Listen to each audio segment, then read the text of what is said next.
There was a whole thing recently in the news about the whole introduction of the gay marriage bill in the UK. I don't know how, like, it's progressed in other parts of the world as well, but I imagine it's probably legal in some states already, and, you know, I think it's aiming to be passed in Scotland very soon, because it's separate to the English government, but I mean, the whole thing about gay marriage, there was quite a lot of opposition from sort of the clergymen and, like, various politicians and whatnot. And it's always confused me, because, like, I've always wondered why this is even, like, an issue in the first place. Like, why did gay marriage or homosexuality in general ever become a problem? Here's the thing. To quote Jim Jeffries, the reason that... well, his quote was something like this.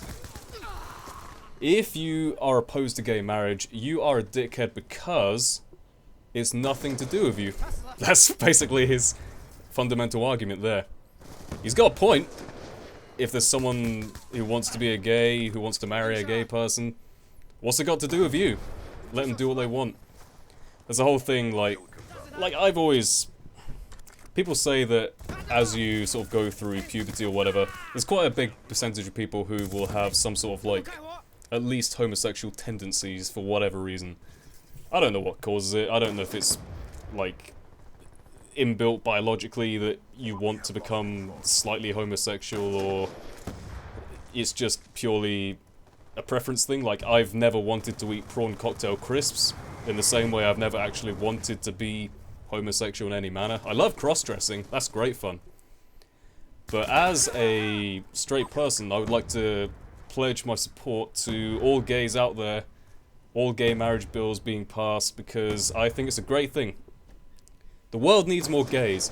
The world is already overpopulated as it is. China's got the one-kid policy going on. We know we're going to run out of, like, oil, and we already can't feed the world enough, so... to be honest, is a few more gays going to be bad for the world? It's going to help stop the population growth, if anything.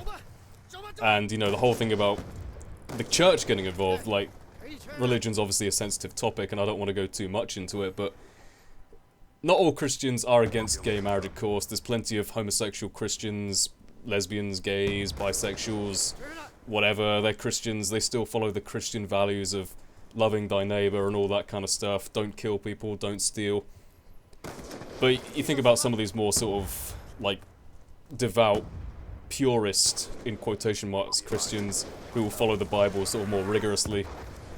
It was one of the quotes from the Bible is something like one of the main things that condemns the gay marriage is some quote from, if I just bring it up here because I don't know anything in the Bible off by heart, Leviticus 18:22 apparently, you shall not lie with a man as a woman, that is an abomination.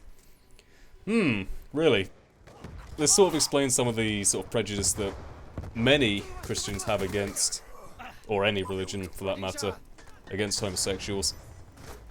And I think it's George Carlin who said this, but one of his arguments he gave was that Christians are against abortion, right? That's what you're supposed to do. Yeah, some Christians have had abortions. I got a friend who's Catholic who didn't realise that abortion was against her religion, but she had it anyway, but hey, it's better than having a kid at age 20, right? But I mean, the whole thing about abortion is like, you're supposed to be against it if you're Christian, because life is sacred or whatever. And the whole thing is, who has less abortions than gays? That was George Carlin's argument. It's true. You'd think that they would make natural allies, the gays and the Christians. It seems logical, you know? And as long as you're still loving thy neighbour, not killing anyone, not committing adultery, whatever, hey, what's the problem, you know? And for that reason, this is why I always support gay marriage. And it always surprises me how there's so many people still against it in the world. You go to some, like, you know, proper, like, some random village in Texas, and there's probably still, like, hangings of gay people going on. Or maybe that's blacks, I forget. But it is quite cool to see, sort of, people adapting gradually, like, religions seem to be changing the way they operate. Everyone seems to, like, the major governments seem to be sort of bringing in bills to legalise gay marriage. Like, for a start, okay, this is kind of confusing me. Who says marriage is such a great thing anyway? People act about it as like it's such a major thing. Like they say, oh, gay marriage will ruin the legitimacy, like it will undermine the seriousness of regular marriage. What does that even mean? What is the serious of marriage? It's just literally, you take my surname, we each wear a ring that the other one gave, you wear a big old white dress for a day. What does it mean? I know you're committing to some sort of like long-term relationship, but is that such a good thing? I guess it's good for the kids that they have like a, you know, strong, reliable two parents that will stay together, but it can always work against it as well. You think about the number of sort of abusive parents you had. When I was back in, like, maybe, I don't know, when I was like 8 or something, we lived in a house quite near where my parents are at the moment, but it was like a semi-detached house, and my bedroom was right next to one of the bedrooms of, like, next door's house. And they had, like, 2 girls about the same age as me and my brother. And the parents were always arguing, constantly arguing. The woman had a massive mouth on her, she wouldn't shut up, she was constantly shouting at the kids. I probably heard some beatings at some point, I don't know. Maybe the police are looking into that. But the point is, you get these sort of abusive marriages where you can sort of feel like you're locked into it in a way. If you've already like signed up for the marriage, you know, you both own half of the other person's stuff, or however the law goes, I don't know. Sort of a binding thing, really. And to be honest, marriage doesn't really go beyond that. It has some sort of legal power, but it is essentially just a more long-term agreement where you are committing yourself, you're saying like, hey, I'm serious about this, let's get married, quotation marks, you know? So I don't see why the gays should be denied that if they want it. If you want to get married and you feel it's a sacred thing and you want to get the other guy's name or whatever, okay, fine. Why should anyone be against that? I personally don't really see the appeal of marriage that much, but if that's your thing, then that's your thing, whatever. Going back to the gays, now I always like to joke and stereotype about gays, right? And everyone.